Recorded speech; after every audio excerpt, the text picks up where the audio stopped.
I want to start off by something that he had mentioned to me that kind of had me troubled for a long time back in May of this year. He said, Al, with all of the lawyers and with all of the attorneys and the paralegals and everybody that everybody's put so much faith in to help get me out, he said, I'm going to be honest with you. The reality of it is that no one's going to be able to get me out but the 144,000. No one's going to be able to get me out but the 144,000. No one's going to be able to get me out but the 144,000. No one's going to be able to get me out but the 144,000. That's right. Hold on. Yeah, we like the chair. But at the time, I didn't know how that was going to be possible. I mean, we were doing research, we were looking up all types of cases and information and pulling up different trials that's taken place. But how are we going to actually be the ones to free our Maku, to free our chief? How are we going to do it? I mean, without law degrees and without the bar, without being able to get up there and speak for him and to be able to convey how we feel about what's happening to him and how we feel about how he's being mistreated in the judicial system, how are we going to be able to do it? He kept saying, there's a rock with the key under it. You all must find that rock. You must find that key.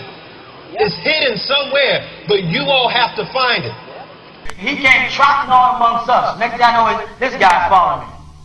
Now I can go on and give you a whole bunch of them. I have a whole band. And I started saying, by looking at them, this group are faithful, but not true.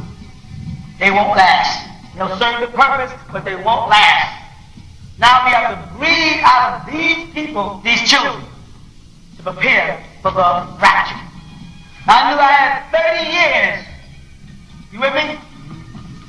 From the year 1970, which was bring you to the year 2000 to get this job done. That means the children would be around 19 to 21. You follow that? By now, by the year 2000, if the process took place.